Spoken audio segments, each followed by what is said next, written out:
Good morning. This is Father Stephen Kelly from St. John's Church in Detroit, and we're continuing our series of daily and morning meditations, where we generally look at one or another of the lessons that are assigned for morning or evening prayer, what is known as the Daily Office Lectionary.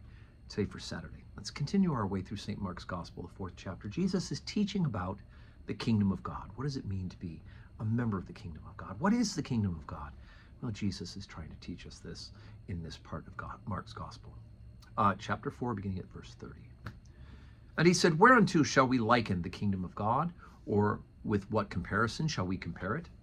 It's like a grain of mustard seed, which, when it is sown in the earth, is less than all the seeds that are in the earth. But when it is sown, it groweth up and becometh greater than all herbs, and shooteth out great branches, so that the fowls of the air may lodge under the shadow of it." And with many such parables spake he the word unto them, as they were able to hear it. But without a parable spake he not unto them. And when they were alone, he expounded all things to his disciples.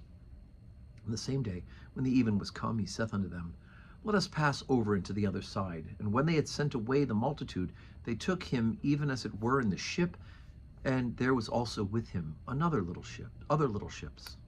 And there arose a great storm of wind, and the waves beat into the ship, so that it was now full.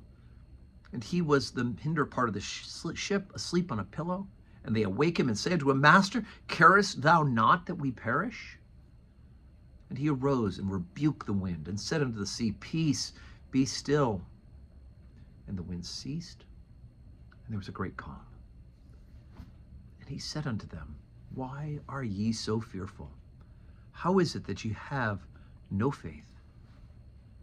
And they feared exceedingly, and said one to another, "What manner of man is this, that even the wind and the sea obey him?"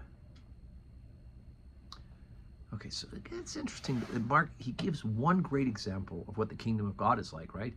And that's the grain of mustard seed, the tiniest of seeds, grows up into this great bush. Other synoptic gospels talk about not only the great branches, but the birds of the air make nests in them, right? They become not only food producers, but wonderful and glorious in all sorts of ways that way. But he says, and then, but without, and many others such parables spake he the word unto them, as they were able to hear it, right? So, hello, could we fill in the blanks, please? Well, we can fill in the blanks from some of Matthew and Luke's Gospels as well. But I wish Mark would have just gone ahead and laid out some more. But he makes the important point that Jesus spoke to the crowds in parables and then explained them where necessary in private, right?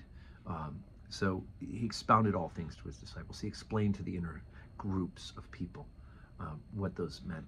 And, believe it or not, more and more people are coming into that inner circle. You have the 12, of course, but those following disciples, the inner group of inner disciples, are also learning all of this because they are sticking around for Jesus to expound it as well. And, of course, the great story of the calming of the sea.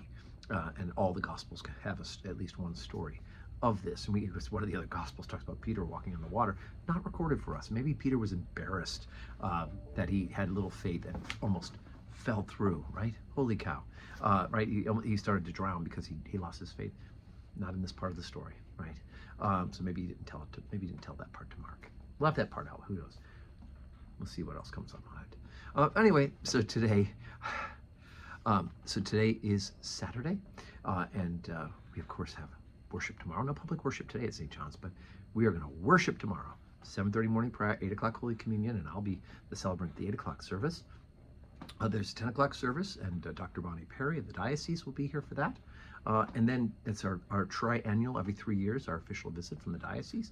And then at 5:30, evening prayer with the opportunity to receive communion. So hopefully we will see you in church to worship the good God.